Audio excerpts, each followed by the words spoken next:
Pamela Madsen, welcome to the Orgasmic Lifestyle Podcast, where every day is a climax. Thank you. Thank you so much for taking part in this interview today. For those who are unfamiliar with your work, could you tell us what you do? Oh, what do I do? I lead um, exotic and sensuous and holistic retreats for women around the world to connect to their erotic body. And I've been doing that for 13 years. Before I did that, I was the executive director and founder of the American Fertility Association. And so I come from an academic background. And I've been working in the field of somatic healing, transformation, pleasure loading for women for close to 14 years. Wow. So what inspired you to That's what I follow this do. path? Well, I wrote a whole book about it. Okay. Venus, I wrote a whole book. Um, so if you haven't read Shameless, that was published by Rodale in 2011, which is my memoir. Um, what inspired me was turning 40, being the best known fertility advocate in the United States, even around the world. And like being like really like the corporate girl and got married at 20, had my two children, went through infertility. And somewhere around 40, 42, my girlfriend started to have um, affairs. Oh, We didn't call it polyamory. We didn't have fancy words. We're going back a decade and a half. We didn't have any of that. It was just called cheating and having affairs, and it looked so good on them. They were all sex goddesses, and they were alive, and they were turned on, and they glowed with it. And of course, I know that today to be new relationship energy that they were all floating in. But I wasn't a sex goddess. I mean, my husband and I knew how to do all the things. mhm. Okay. Licky, licky, sucky, sucky, fucky, fucky. And we could get each other off multiple times, no problem. It could take 10 minutes. We were like pros at this. But I definitely wasn't floating around in what I would name today as arousal energy. Arousal I energy. I didn't love have that term. I, I didn't know how to access that. And I knew it wasn't about my husband, and I knew it wasn't about um even my connection to my pussy. Mhm. I knew that there was just something more in the erotic realm that they were having and I wasn't having. That you'd never And had. then I was not, You never had in your life, or well, I don't know. I mean, new arousal energy is a particular moment in time, right? Mhm. But at that point, I had been married for 20 years. Okay. And so I don't know if I never had it in my life. That'd be too dramatic a statement for me. Uh-huh. But I didn't know how to cultivate and access arousal energy in my own body. And I didn't really understand. I knew that there was a lot more in my body that I was possibly accessing, which was actually more than the climax, that there was more. That living an orgasmic life, the name of your show, um, for me, is how I walk in the world, Mhm. right? For me, it's more than my clitoris exploding. For me, it's arousal energy, like literally floating up and through and out into the world all the time. And it's how I dress, and it's what I eat, and it's how I care for myself. And I didn't get there until I did all the erotic embodiment work that gave me my own erotic sovereignty and ability to literally turn myself on Wow. and wake up. And so that's what inspired me was the knowing of this without knowing it. And so I went on a journey, and I went searching for ways in which I could find teachers to support me in this exploration. So I went on my own erotic heroine's journey, Venus, into my own body. And I did it mostly with, I mean, literally not knowing what I was doing. I found out about this thing called happy ending massage through a gay massage therapist. And Hmm. I was like, holy Toledo, I could do that. That's a, I could do that. I could do that. So I went looking. I went looking. And I um couldn't find anything for women. Oh, It's just wow. like if you had a penis, Hmm. penis for a penis, you can do anything. You can Hmm. get anything. It's all available for anyone with a dick. And I don't care. I don't care if you are gay or straight or bisexual. Really, all you need is the penis, and then you're in the door. If you try to look for erotic services as a woman 15 years ago, it was really as dry as a desert. It's so much better today. Hmm. But I went on that journey, and then I started a blog about it called The Riverdale Goddess, the very unusual adventures of a not very ordinary housewife. And that was back in the day, Venus, when blogs were blogs. Hmm. It's not like it is today, where people have blogs attached to websites. But back then, way back then, when Jesus was a baby, 15 years ago in social media life, it was having an anonymous blog was possible. Oh, this And is people searched. anonymous. Mm. Oh, yes, I was Kate, Mm. Kate the Okay. Riverdale Interesting. Goddess. And I wrote all about it. That's what turned into my book. And I worked mostly with gay men Wow. and one-way touch. And they supported me in opening up to understanding my fantasies and my desires and freed me up. And I began this very, very deep journey um, into the sacred sexuality underground, which was a real Mm. of mixed bag of boundaries, mixed bag of what was being offered, mixed bag of honestly, when we think if we say we want to think the best of each other always, Mm. um, 15 years ago, even 10 years ago, Venus, whoever it was running their programs were such newbies in this world. They were out there just like I am now with their machete crack, trying to like open up the jungle so that mistakes that were made with me when I was a client, I don't like hold bad feelings. I feel like everybody was learning. Mm. Everybody was learning, exploring, not really knowing what they were doing, but had this idea of this space where women and men could freely open into their erotic bodies. And so I had experiences, where somewhere in the session with my Tantra healer, he would say, and now this is the time where you might like to touch my magic lingam. Oh. Um, you know, this can be very healing for many women.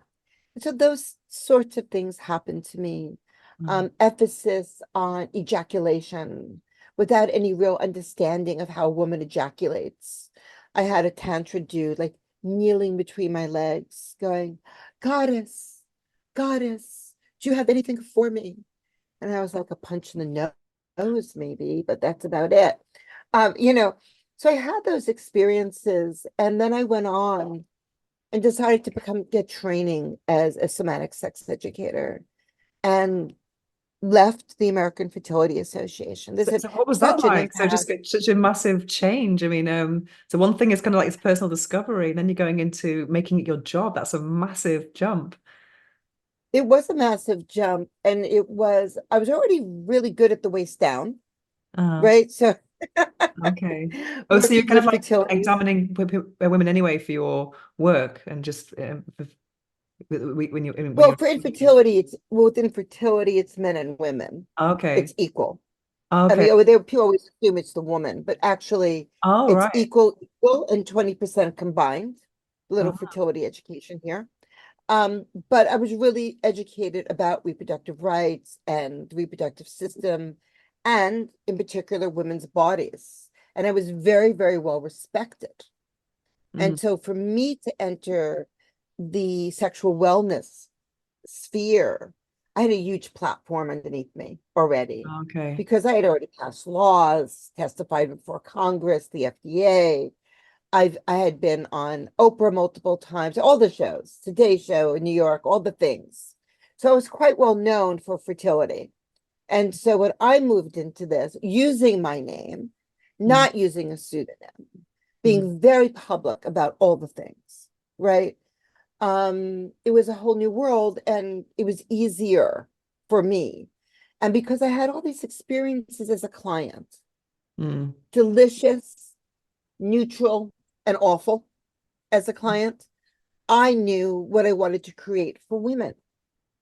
And just like the people who came before me, I made my mistakes. Mm. I we had to figure this out too. Mm. And I have one of the best held containers for women to do this work safely and without any no mixed messages, honey. No mixed messages. Women know what they're getting. What's we were studied. Mm. I mean, I don't know if you know this or not, but last year, the study about our work was published in a scientific journal of sexuality and human relationship. And we're quite, because I come from a data scientific background, the results are quantitative, they're Mm. measurable. And so we know that what we see happening for women at the retreats is actually measurable and repeatable. And that is super important to me as a person who has been an advocate for women for so long. Amazing. So what happens in your retreat? So is it called Back to the Body? Is that the name of the retreat? Yes, back to the body, sensuous retreats for women. Yeah. So does Hmm. that reflect your own journey, like it's reconnecting with your body? Would you say it was like that? Yes. And so yes, so we like to say that we're not a sex school, we're a self school. Okay. We like to say things like to get back to your body, bring your body. So yes, this is an embodied experience. We're limited in the amount of women we can take a year. We sell pretty quickly. We're already into our 2025 planning. I only have room in two retreats. For this year, we only have room in two retreats out of 10. We fill quickly. And so what happens at a retreat? Well, there's anywhere between 8 to 12 women. It's unusual to have a retreat with 16 women. Each woman is assigned to a practitioner and Okay. they meet their practitioner in a pre-interview before the retreat begins. And we assign them to their practitioners because all the practitioners hold the same boundaries, but Okay. they all have a slightly different style and a different flavor. And so it's a little bit like, I can't make a mistake. And like I know that this woman would do better with this practitioner. And Are so they they male and stay with that. female, the practitioners? I mean, could a woman have We have with that? So yes, a woman can have a female practitioner if that's her desire. Most of our women want to work with men, Okay. and even bisexual and lesbian women seem to want to work with men. Wow. And yeah, people are interested in all of this, right? And we have female practitioners, and all we need to know is ahead of time. Okay. Like hi, I'm Julie, and I would be more comfortable with a female practitioner. Terrific, Julie. We'll arrange that for you. Let me get back to you. Yeah. So it takes a little bit of an arrangement, but it's always doable. It's always doable. We also work with transgender folk as well. So what's the I do lots of not retreats, but workshops and stuff. And I don't do anything with because I'm a sex toy kind of expert. That's my expertise. I've reviewed 800 toys in 10 Well, years That's a lot of shaking, honey. Yeah, yeah.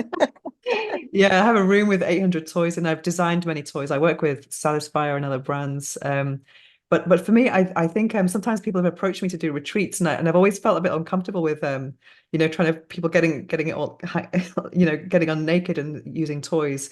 I always try to insinuate the things. I've made online courses as well for Beducated about different toys.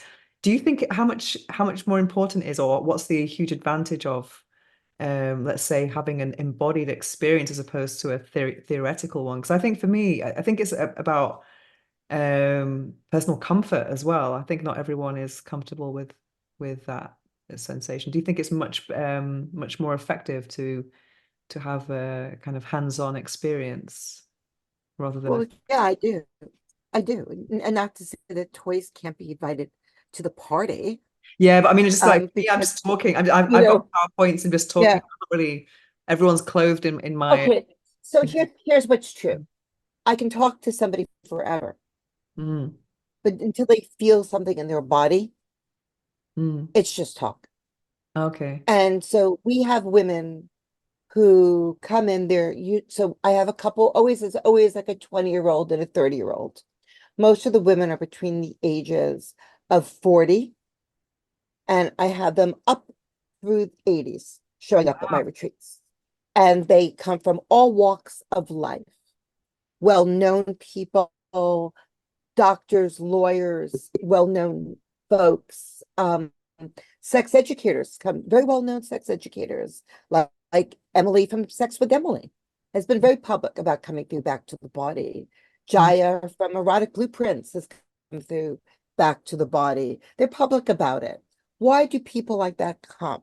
Right? Experts, because we also need a place, just like people who are dealing with sexual trauma or people who are in some sort of life transition, or women who are just like, whoa, when am I going to learn how? When am I going to experience what I read about? Those of us who are actually at a higher level as well in our self-knowledge also need a place to grow more, mm, also need a place to expand our sexuality. And so we're a place for people who are like, what am I doing here? To, oh my God, this is what I'm doing here. And oh my God, I need 5 more retreats. And so it's an opportunity. I'm serious. So 5 is basically normal for my women. 3 to 5 retreats is a normal amount of consumption for women. So what happens is they get an opportunity to actually learn how to communicate around sex. They get an opportunity. They're working with a practitioner and a female safe port. So we work in a triadic model. So a triadic model would be the client, mm, the practitioner, and the female safe port mm, who is educated in this work. And so the woman is constantly held. There are no secrets. Okay. okay. The woman will know, in fact, in the evenings, we all meet around all the women Mm, and present cases and how are they doing and how can we support them. They get an opportunity to actually have somebody ask them a question like, what gives you pleasure? What turns you on? Are you able to say it? I don't know. Nobody's even asked me that question before. Great. Let's explore what's available here, right? And then they actually get to have Epicurean touch. They get to have 90 minutes to 3 hours of somebody who is giving their full attention on that woman, not the woman who's coming in after her or the woman who came before her, because every woman is different mm. emotionally and physically. I like to say, if you've been with one woman, you've been with one woman. Yeah, yeah. And how, right? And how, like, even with the sex toys, like, I like that. That's my favorite. I don't like that. That's my worst. And so everyone has a different embodied experience. And so what we've learned from immersion, women get 5 sessions, Hmm. 5 sessions in a 7-day retreat. The first day, it's about creating a safe container for the women. Because if you're hypervigilant and you don't feel safe, how are you supposed to surrender? How Mm, are you supposed to open? How are you supposed to actually feel? So the first thing we do is create the container with the women. and they get to see live demos. Wow. And so they know what to expect before they have their session. And if they're not ready to climb, we work on massage tables, and my practitioners remain clothed, and it's one-way touch. Mm. And when if we do full genital touch with a woman, they wear gloves. Okay. So we use sex toys. They're covered with condoms and Mm. clean and sterilized. Mm. Um, and we take women through a full exploration. And some women find out that, you know what? They really love soft touch and they Mm. really need slow touch. And some women find out, "Oh, I need deep impact." And is that a flogger? And what do you do with that? Right. So women get to come and play and explore and expand and heal. Mm. And they heal body image. They develop something called genital self-esteem, a Yeah. technical term for feeling really good about your pussy. Yeah. Because Very important. a lot of women come in with genital shame. Yeah, I think it happens, I think, when you're in a sexual encounter and then the moment of taking your underwear off is like, oh, people are covering up. But it's wonderful to feel confident in that area. It's just such a beautiful thing. 'Cause it's very erotic to own your pussy. I mean, a lot of my fantasies are kind of like, I imagine my vulva is like another entity. It's got that much presence. You know what I mean? Absolutely. Absolutely. And so women often come in with various kinds of shame around their genitals. They Mm, leave without it. They leave that behind, which is gorgeous. They they develop body acceptance. I avoid the word um body love or self-love. I think that's like another job to fail at. I mm, feel like if we can learn to be body friendly, mm, if we can learn to be kind to our bodies, that's a big deal. That's a big deal. And if we can get to like body love, fantastic. But can we just start with like a little body acceptance? So we know through the study that that happens for women, that they learn to initiate, they learn to speak, they learn to own their desires, they learn what they like, they learn what they're curious about, and mm, then have an opportunity to explore that. And we have lots of married women. mm. You know, it's not just for single women. It's for people who are in relationship. And, some of the men have written to us and said, um, my little Ford, showed up to your retreat and you sent me home a Ferrari. Wow. And could I have gotten a user manual, please? You know, so the women go through big changes. And, I know how delicate this is. Mm. I know how delicate this work is, and I had my eye on something to show you. And now my eye isn't on it. Here it is. I'm going to do a reach. So the women get a playbook. Oh, nice. This is France. They get a huge playbook that takes them through the retreat day by day, with exercises and resources, and then when they're a member of our community, they also get free support groups That's for great to life. continue the integration of the of what they're learning. Yeah, so we don't just like take the women, you're gonna have an experience and have a nice day. Mm. That's not the experience. We hold them for before, during, and after the retreat. I'm thinking about some of my friends now who are in their 40s and single and just really sexually frustrated, but they don't want to go on the dating apps because what they're finding there is that men just want to use them as rag dolls kind of thing. So and then I think a lot of these women are looking for kind of emotional connections. They're not finding them. Do you think that sometimes there could be a problem with women trying to project emotional things onto the practitioner or trying because I think sometimes with a lot of my friends that I can think of now um they kind of need an emotional connection to kind of feel sexually safe in a way. I mean, and then having a stranger touching them seems quite very counterintuitive. I mean, what would you say to that? Because We all become friends very fast. okay. So we practice intimacy. Hmm. The women actually get a chance to practice intimacy with their practitioner within the boundaries that we hold. Hmm. They get a chance to meet their practitioner before they come. Okay. So they won't be a stranger, Okay. right? They will have met them. They will also come to a welcome call. They will also go to a dinner with the other women the night before the retreat begins. Mm. Sisterhood is a huge part of this. It's one of the things that came out in the study is that the women healed a lot of issues between each other at the program. They supported each other through the program. But to be more specific to your question is that, we have really beautiful men with and women with beautiful hearts, and Mm. they meet the women where they are. And there's an arc. Mm. And so where it may feel really awkward on day one, day two, they're sort of running to their sessions. Okay. It's amazing how quickly intimacy and connection is formed when held in the right hands and That's when there's mm. safety Mm. and where there's safety. And what's different about my practitioners, and I'm going to speak specifically about male practitioners, is most male practitioners who work with women don't get enough practice. There isn't enough women. Ah. My practitioners are working with, at one retreat, could be working with 4 women for a week, 10 retreats a year, plus privates. They've been with me, some of them for 13 years. Mm. Um, my newest practitioners have been with me for 4 to 6 years.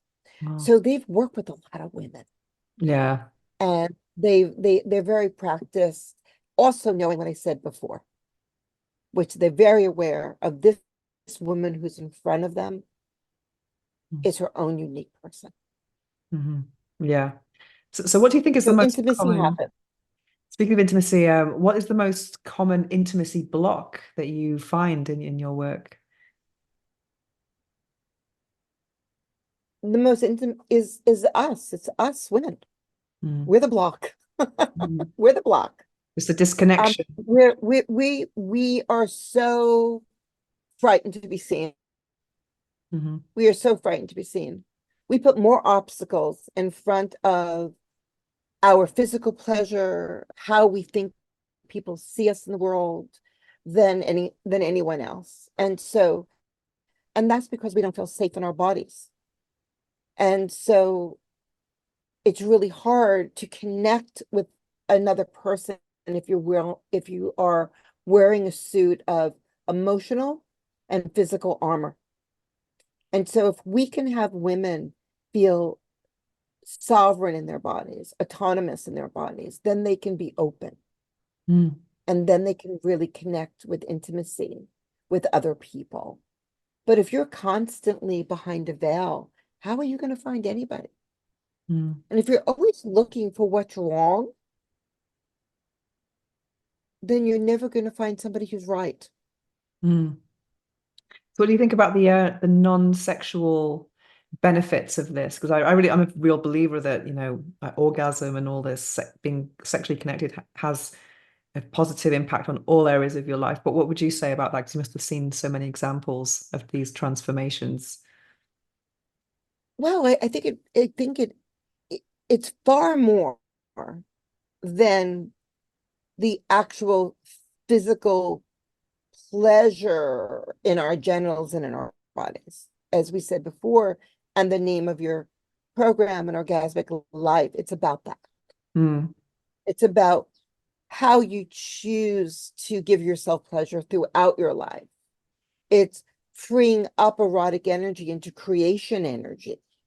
Sex is a buffet, right? It's not one thing or the other. Eroticism isn't one thing or the other. And so yesterday I had an incredibly brilliant day. I had a day off and I took myself out shopping Mm. and for lunch and I adorned myself with clothes that made me feel hot and sexy and delicious. And I had $130 lunch by myself. And to me, that's like putting my resources on me That's not being selfish, it's being alive. Mm, It's it's it's a freedom. And I think when we become when we live in arousal, when we live in arousal energy, um, we are like honey to bees. mm. Who doesn't want to be with that? Yeah, Who amazing. doesn't want that? You just said earlier that a lot of your clients are 40 and above. So I think one misconception or fear a lot of friends I have and myself included is, does it all end? I mean, how do we manage arousal energy after menopause? But that's something that because I'm like very I'm a vegan. I'm all kind of whole foods, plant-based, and I'm very much into kind of natural living. But I do think from the experts I've spoken to, I'm definitely doing BHRT. I mean, that's something I just want to stay juicy forever. So what have you seen, and do you have any tips for those women? Because I have a lot of my friends now who are like 40s, mid 40s, and they've got all this libido and they're single and thinking all this energy is being wasted and it's all going to dry up soon and it's going to be wasted. So what would you say to that? I mean, I think a lot of women think about that. Well, I think we've been fed a whole crock of shit Okay. as women about that. Mhm. Um, I'm 60 Wow. and Arousal wow. energy. Right. And it's interesting. I actually don't often say my age because I hate when people say, "Oh, well, you look so good for 60." But I'm saying it here right now. And the reason I'm saying it is I am the sexiest I feel like I've been. My 40s, 50s, and 60s have been I mean, I just hit that CO mark, this the 60 mark. But my 40s, my 50s, I just keep getting hotter. I'm still married. I just ended a 4-year relationship with a gorgeous man who was, I don't know, 16, 18 years younger than me. He had to eat a pork chop once after making love with me because he didn't expect to run a 5K, he told me. So, you know, sexuality, I don't take HRT. I never did. Oh, wow. I just take orgasm. I take orgasm. I love And lube is our friend. I'm still pretty juicy down there, but I like lube. And I've never heard anyone say that there's too much lube. I used to be one and done in my 20s around orgasm. And in my 40s, 50s, 60s, I'm 16 and done. wow. So it's just about learning how to raise your pleasure ceiling. Mm, And sometimes you have to learn how to be a little uncomfortable for a minute or two to raise your pleasure ceiling. But women have incredible erotic capacity, which is why there's a thing now with older women with younger men, because we actually need the vitality of younger men to keep up with us. mm. And so I'm a firm believer in younger men as well. I love older men, but I've needed the vitality of the younger man. Mm. And so if you feed your mind that you're going to dry up and all the Yeah. sad boohoo stories, I'm sure that you will create that for yourself. Mm, And you can also create a whole other kind of life for mm. yourself. I'm 60, I'm hot, I'm turned on. Arousal I've energy. never looked better. And I walk into a room and people look. Mm. I was at a party. I was at a party. I never go to sex parties, Mhm. but a friend of mine was orchestrating one. And she was telling me about some handsome young man. And I said, I have a rule, they can't be younger than my sons. Okay. And so this gorgeous, gorgeous young man came over to me and he said, okay, I heard the rule. How old do I need to be? Wow. He was 24. He didn't muster, he was too young for me. But that's me. He Mm. was ready. He was ready. So whose rules? Too old for who? Yeah. Too old for what? What story are you buying? Or what story about your life are you creating? I know my story. and it's getting hotter. I love it. Speaking of stories, it takes me to my next question, which I ask all my guests. What is the book that changed your life? The book that changed my life. Um, it was an Anne Rice book. Ah, Um, it was the Beauty series. okay. Um, it was the Beauty series that Anne Rice wrote. And it introduced me to BDSM and different ways of having sex and men and women and men and men and all the different ways that people could be erotic and power and surrender. That book, on a personal sexual level. Hmm. And then The Erotic Mind by Jack Morin Oh, wow. as an academic. Okay, that's interesting. You're right, because I'm always reading books. I've got a whole shelf of books from my podcast guests, but I'm definitely going to buy yours. I will definitely. Well, well, thank you. Mine is a memoir and it's very funny and it looks like that. I love it. Amazing. It looks like, yes, those are my legs.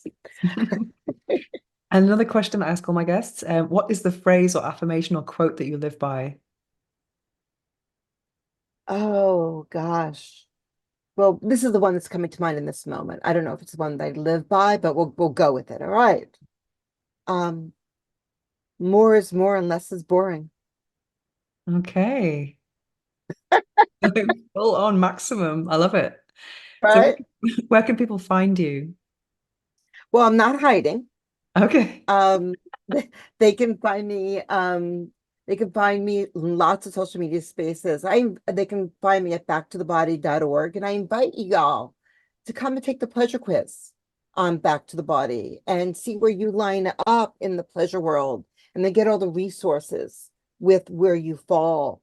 They can find me on Instagram at the Pamela Madsen and on Facebook. I still do Facebook, Mm, Pamela Madsen. It's got a verified check on all the places. Every day I put out writing. Every okay. day there are invitations. We have a lot of free stuff as well as Hmm. the programs. And they can have a free consultation with a sexologist. And you don't have to do this alone. That's This beautiful. is, finding your body and rejuvenating yourself is a team sport. It's not done in isolation. Yeah, definitely. Also, these newfound skills, you can really improve your relationship with your next partner then or your current partner for sure. Once you're, And yourself. yeah, definitely, definitely. Because, if we can't be in love with our bodies, with how I'm using the word love, if we can't be really friendly and knowledgeable about our bodies and our genitals and our pleasure, how do we offer that to somebody else Mm. when we don't know? Yeah, do you know, I've had so many people write to me, actually, men who are complaining that their women don't enjoy cunnilingus, and they're just keen to go down, but the women are like too ashamed of their genitals. Isn't that such a waste? It's such a pity It is such a way, and there's so many stories about how I taste and how I smell and how how I I look. look. Yeah. And what's really beautiful about these programs is there is opportunity where we don't just get naked and sit in a circle. That doesn't happen at my retreats. But there is an opportunity sometimes to see other women share their bodies, if they're open to that, and they get to be normalized, that we look different. And practitioners are really beautiful at giving reflections. Hmm. So when's the next retreat?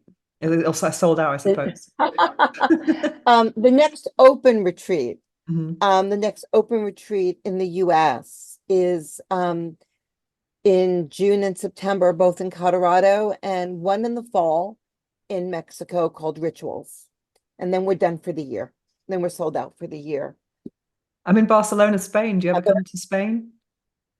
we have. I'm on my way in a few weeks to Puglia, Italy for a sold Mm. out retreat, and then Paris Oh, for nice. a sold out retreat. So we do travel around. We'll be in Thailand in 25. We'll be back in Tuscany, Mexico. I'm opening a retreat center in Joshua Tree, up Mm. in the high desert in California. So there's lots of locations. What I tell women is don't worry so much about location. Hmm. You're going to have to get in a plane to get to me. You're going to have to Hmm. pack a bag. You're going to have to go somewhere. That's a part of the adventure, a Hmm. part of and you're not going per se to the Paris retreat to eat the croissant. Hmm. Yes, there'll be croissants and cheese, of course. It's not where you're going. You're going to have a transformational experience with an incredibly elite team with Hmm. science at their back to help you transform your life.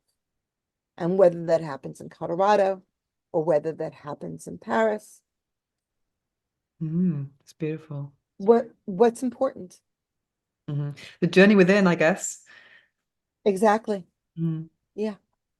Amazing. Well, thank you so much for joining us today on the Orgasmic Lifestyle Podcast, where every day is a climax. It's been Every day's a a pleasure. climax. Yeah. Thank you so much.